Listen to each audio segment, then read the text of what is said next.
अस्सलाम वालेकुम students, welcome back to my YouTube channel. और आज की वीडियो स्पेशली उन स्टूडेंट्स के लिए है जो कि अपने एफएससी के मार्क्स से खुश नहीं है, कि जो अपने एफएससी के मार्क्स को इम्प्रूव करना चाहते हैं, कि किसी भी सब्जेक्ट में उनके मार्क्स कम है तो वो उसके पेपर दोबारा देकर इम्प्रूव करना चाहते हैं। तो चलिए गाइस वीडियो स्टार्ट करते हैं। इस वीडियो में आपको इम्प्रूवमेंट से रिलेटेड गाइडलाइंस दूंगी, जितनी भी कि आपने किस तरीके से पेपर की तैयारी करनी है, आपने कौन से सब्जेक्ट सेलेक्ट करने हैं और बाकी रजिस्ट्रेशन वगैरह सब कुछ। तो सबसे पहले कौन से बच्चों को इम्प्रूवमेंट के एग्ज़ाम देने चाहिए? जो बच्चे जिनकी परसेंटेजेस 80 से कम होती हैं उन्हें तो ज़रूरी इम्प्रूवमेंट एग्ज़ाम देना है, क्योंकि आपके जो एम कैट का जो एग्रीगेट बनता है, आपका एम कैट का एग्रीगेट 3 चीज़ों से मिलकर बनता है। पहली चीज़ जो होती है वो होती है मैट्रिक की परसेंटेज, दूसरी होती है हमारे पास इंटर की परसेंटेज, और लास्ट में जो होती है आपका MDCAT score depend matter करता है। तो आपकी मैट्रिक की जो 2021 में जो एग्रीगेट कैलकुलेटिंग फार्मूला था उसके मुताबिक 2021 में 10% आपके मैट्रिक का लग रहा था, 40% इंटर इंक्लूड हो रही थी और 50% एम कैट। तो ये वाला पार्ट आपका स्ट्रॉन्ग होना चाहिए ताकि आपका जो ओवरऑल एग्रीगेट हो उसके ऊपर अच्छा इम्पैक्ट पड़े। तो इम्प्रूवमेंट जिन बच्चों की 80 से कम परसेंटेज है उन्हें लास्ट में इम्प्रूव करना है, लेकिन जो बच्चे जिनकी 81 82 है, देखने के लिए वैसे सेफ साइड हैं, लेकिन उन्हें भी चाहिए कि अगर वो पिछले साल एम कैट दे चुके हैं और उनका नहीं हुआ, वो रिपीट तो करें, रिपीट के साथ साथ इम्प्रूव भी करते रहें। इसके आगे भी आपके बहुत से और फ़ायदे हैं। फिर दूसरी बात कि आप इम्प्रूव किस किस तरीके से कर सकते हैं। इम्प्रूव करने के हमारे पास बहुत सारे तरीके हैं। अगर हम इम्प्रूवमेंट के तरीक़ों को देखें कि हम किस किस तरह हम इम्प्रूव कर सकते हैं, पहले तरीका ये है आपके पास कि आप सिंध बोर्ड का मैं बता रही हूँ कि आप सिर्फ कोई 2 सब्जेक्ट से इम्प्रूव करें। आप कोई भी 2 सब्जेक्ट्स अपने सेलेक्ट कर लें। जैसे अगर फ़र्ज़ करें कोई बच्चा अगर चाहता है कि उसके बायो और फिज़िक्स में मार्क्स कम है, तो वो बायो और फिज़िक्स सेलेक्ट कर ले, बायो और फिज़िक्स इम्प्रूव करनी है। लेकिन उनके लिए उनको क्या करना पड़ेगा, बायो फिज़िक्स इम्प्रूव करने के साथ साथ उन्हें बायो फर्स्ट ईयर की भी देनी है, सेकेंड ईयर की भी देनी है, फ़िज़िक्स फर्स्ट ईयर की भी देनी है और सेकेंड ईयर की भी। इसी तरह दोनों पार्ट के टोटल 4 पेपर्स होंगे। अगर सेंथ बोर्ड में है तो टोटल 6 पेपर होंगे, बॉटनी ज़ूलॉजी अलग, फ़िज़िक्स के 2 पेपर। उसके बाद एक तरीका है कि आप अपनी पूरी फर्स्ट ईयर इम्प्रूव कर लेते हैं। फर्स्ट ईयर में जितने भी 7 सब्जेक्ट्स थे आप वो सब पूरा ईयर एक इम्प्रूव कर लेंगे। दूसरा ऑप्शन है कि आप पूरी अपनी सेकेंड ईयर इम्प्रूव कर लें। सेकेंड ईयर के जितने भी सब्जेक्ट्स है वो सारे 7 के 7 सब्जेक्ट। थर्ड और लास्ट में जो ऑप्शन होता है हमारे पास, आप अपने पूरे फर्स्ट ईयर और सेकेंड ईयर दोनों मिला के 12 पेपर्स आप इम्प्रूव करते हैं। ये तो हो गई बात। अब ये आपके ऊपर डिपेंड करता है। अगर आप चाहें तो 2 सब्जेक्ट वाले भी कर सकते हैं। अगर आपके ओवरऑल फर्स्ट ईयर में कम थे तो आप फर्स्ट ईयर की तरफ जाएँ, 12 पेपर्स देने हैं तो वो आपकी अपनी मर्ज़ी है। मेरा क्या ओपिनियन है, जो आमतौर पर बच्चे सब्जेक्ट्स वाइज चूज़ करते हैं, सब्जेक्ट वाइज अगर मैं स्पेसिफिकली बात करूँ सब्जेक्ट वाइज, तो बच्चे कहते हैं कि हमें कौन से सब्जेक्ट इम्प्रूव करना ज़्यादा ज़रूरी है। अगर तो आपकी परसेंटेज 80 से बिलो है, पर आपकी अगर परसेंटेज है 72 71 75 और आपके साइंस सब्जेक्ट में स्कोर अच्छा है,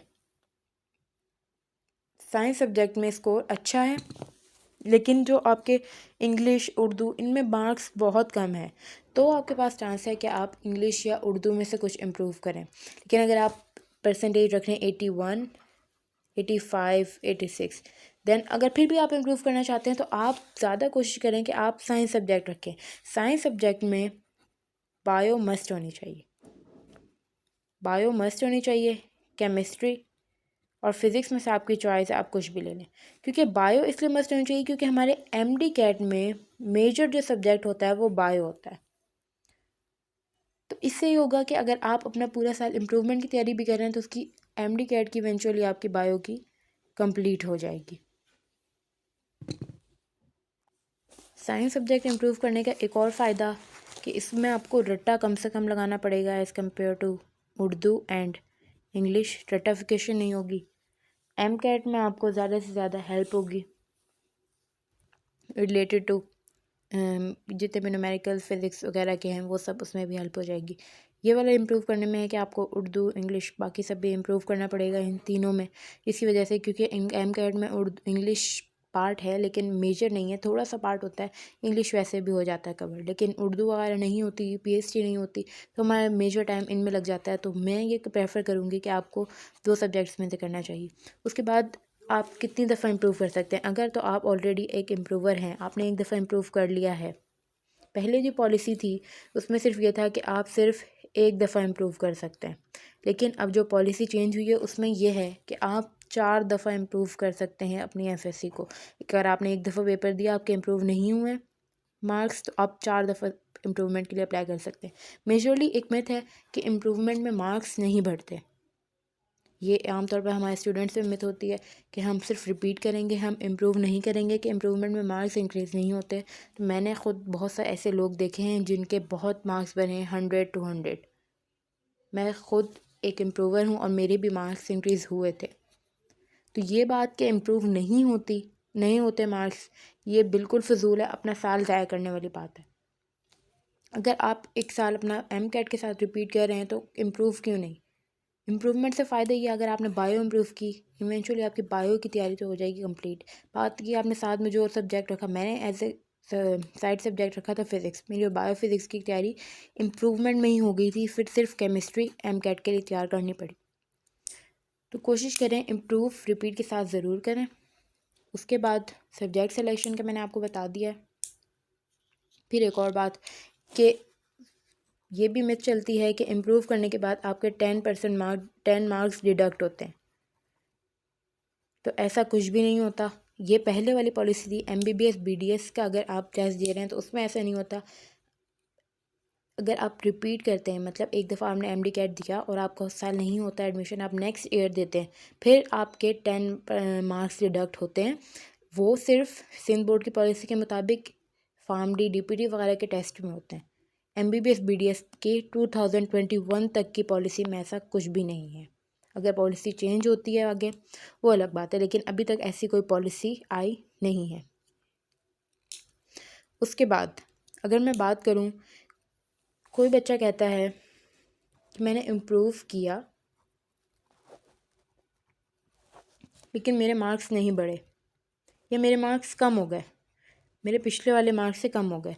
तो अगर आपके मार्क्स पिछले वाले मार्क्स, जैसे आपके अगर फ़र्ज़ करें पहले आपके मार्क्स थे कोई 900, लेकिन आपके अभी कम हो जाते हैं मार्क्स, 890 हो जाते हैं, तो ऐसा कोई ज़रूरी नहीं है कि आपके बस वो मार्क्स अब 890 हो गए।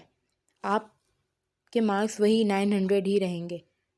आई बात समझ में? अगर तो आपके इंक्रीज़ हो जाते हैं, अगर फ़र्ज़ करें आपके इंक्रीज़ होके हो गए 1000 मार्क्स, तो आप ये वाली परसेंटेज अपनी रख सकते हैं। लेकिन अगर आपके खुदा न खास्ता कम हो जाते हैं तो आपके पास ऑप्शन है कि आप अपनी ये वाली मार्कशीट को यूज़ करें।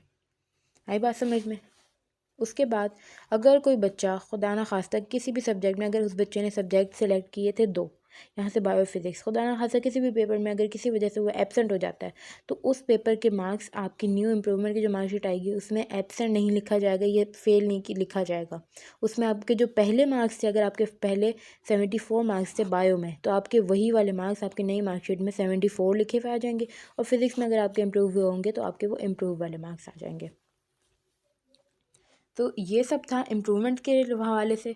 उसके बाद इम्प्रूवमेंट के लिए अगर आपको क्या करना पड़ता है, आप बोर्ड ऑफिस जाकर वहाँ पे फॉर्म सबमिट करवाते हैं। वहाँ 3 तरह के फ़ॉर्म होते हैं। पहला होता है परमिशन फ़ॉर्म, फिर दूसरा होता है रजिस्ट्रेशन फ़ॉर्म, और लास्ट में होता है हमारे पास examination form, permission form, registration form. इन तीनों को आपने वहाँ पे सबमिट करवाना होता है। उनकी डिफरेंट फ़ीस होती है, वो आपको वहीं से डिटेल में पता लग जाएगी कि कितनी फ़ीस होती है। ये आपके ऊपर डिपेंड करता है आप 2 सब्जेक्ट इम्प्रूव कर रहे हैं, फर्स्ट ईयर कर रहे हैं, सेकंड ईयर कर रहे हैं, या फिर 12 पेपर्स अपने इम्प्रूव कर रहे हैं। उसके बाद अगर एक और बात मैं देखूँ, इम्प्रूवमेंट के लिए तैयारी कहाँ से करनी है आपने।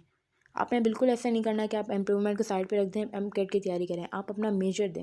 जब तक आपके पेपर्स नहीं हो जाते आपने अपने इम्प्रूवमेंट के ऊपर तवज्जो देनी है। अगर आपने बायोफिज़िक्स रखी है, क्योंकि इवेंचुअली अगर आप इम्प्रूवमेंट में बायोफिज़िक्स रखते हैं, बायो और फिज़िक्स की तैयारी आपकी यहाँ कंप्लीट हो जाएगी। पेपर्स के बाद आपके पास केमिस्ट्री और इंग्लिश बचेगी। इंग्लिश नॉट इतना कोई बड़ा इशू नहीं है, इंग्लिश ईजीली हो जाती है। केमिस्ट्री पे फिर आपको टाइम देना होगा, वो डिपेंड करता है कि आपके पेपर्स कब होते हैं और एमडी कैट कब होगा।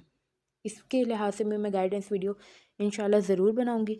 अभी देखते हैं कि तैयारी कैसे करनी है। जो बच्चे इम्प्रूवमेंट में आते हैं उन्होंने पहले फर्स्ट ईयर सेकेंड ईयर के पेपर्स दिए होते हैं, तो उनको आइडिया होता है कि किस तरीके से पेपर आते हैं और कौन होता है। अगर मैं फर्स्ट ईयर बायो की बात करूँ तो उसमें मेजर चैप्टर्स होते हैं। अब किंगडम एनिमेलिया है, उसके अंदर से आपको पता है 3 फाइलम है, एनिलिडा, मोलस्का और एनिलिडा, मोलस्का और ऑर्थोपोडा। इन तीनों में से एक ना एक आता है लॉन्ग में हर साल, तो आपने वो तीनों याद कर लिया, आपका एक लॉन्ग तो वही हो गया। क्लासेस में से आपने मेजर करना है हर सूरत में। इसी तरह बॉटनी में अगर आओ, ग्लाइकोलिसिस, स्क्रैप साइकिल, इनमें से कोई ना कोई एक आएगा हर साल। लाइफ साइकिल्स में आओ, उनमें से कोई आएगा। तो आपने क्या करना है, सबसे पहले पिछले साल के जो इम्पोर्टेंट थे और जो आपके पास 10 ईयर है, आपने अपनी 10 ईयर को कंप्लीट करना है। इम्प्रूवमेंट के लिहाज से पूरे आपने 10 ईयर पढ़नी है, 10 ईयर पूरी आपकी कंप्लीट होनी चाहिए। फिर आपने अपने कॉलेज के प्रीलियम पेपर्स, जितने भी कॉलेज के प्रीलियम पेपर्स हों, कोचिंग सेंटर के प्रीलियम पेपर्स, इंशाल्लाह यहाँ मेरे चैनल पे भी आपको बहुत सारे प्रीलियम पेपर्स अवेलेबल होंगे, तो आप देखते रहिएगा, विज़िट करते रहिएगा चैनल को। आपने क्या करना है, पहले अपने 10 ईयर कंप्लीट करनी है। प्रीलियम पेपर्स आपके पास जितने आए इंपॉर्टेंट पेपर, मॉडल पेपर सबसे इम्पॉर्टेंट, मॉडल पेपर जितने भी होंगे मॉडल पेपर को हमने नहीं छोड़ना। Model paper as it is word to word आपको आना चाहिए। ये सब चीज़ें अगर आप कर लेंगे, इसमें न्यूमेरिकल, एमसीक्यूज़, सब कुछ, तो आपके इम्प्रूवमेंट के पेपर इजीली इंशाल्लाह इजीली हो जाएंगे। एक और मिथ कि इम्प्रूवमेंट के paper as compare to freshers के पेपर से मुश्किल आते हैं, तो ऐसा कुछ नहीं है। फ्रेशर्स के पेपर और इम्प्रूवमेंट के पेपर दोनों एक ही वक्त एक टाइम साथ होते हैं। कभी हो जाए किसी भी मिसहैप की वजह से, लास्ट टाइम कोरोना की वजह से फर्स्ट ईयर के साथ हुए थे पेपर, सेकेंड ईयर के सारे पेपर इम्प्रूवमेंट के अलग बने थे। लेकिन ऐसे कोई मुश्किल पेपर नहीं होता, नॉर्मल पेपर होता है। अगर आपने तैयारी की है, आपने पढ़ा है, you can easily do it. तवज्जो क्या करनी है, हमने ये सब चीज़ें, हमने यहाँ से कुछ भी नहीं छोड़ना। कोशिश करें जो चैप्टर आप अपने इम्प्रूवमेंट के लिए पढ़ रहे हैं उसको एज़ इट इज़ बाकी बुक से, जिस तरह आप एमडी कैट के लिए तैयारी करते हैं उस तरह भी कर लें, ताकि आपकी को बाद में इन सब्जेक्ट्स को इतना ना फोकस करना पड़े। मेन आपका जो अगर केमिस्ट्री रहता है या फिज़िक्स रहता है, 2 सब्जेक्ट इम्प्रूव कर रहे हैं, तो इंग्लिश वगैरह पे आपको ज़्यादा तवज्जो देनी पड़े। एक और बात, टाइम टेबल आप अपने हिसाब से सेट करेंगे कि आपको किस तरीके से ईजी होता है।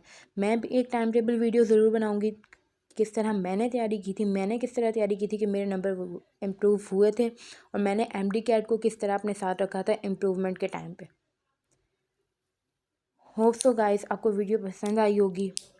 अगर आपको वीडियो पसंद आई हो तो लाइक, शेयर और सब्सक्राइब ज़रूर कीजिएगा, और मेरी इस वीडियो को अपने फ्रेंड्स के साथ ज़रूर शेयर कीजिएगा, जो भी कोई फ्रेंड आपका इम्प्रूव करना चाहते हैं, ताकि उन्हें असल स्ट्रेटजी समझ में आए कि उन्होंने आगे करना क्या है।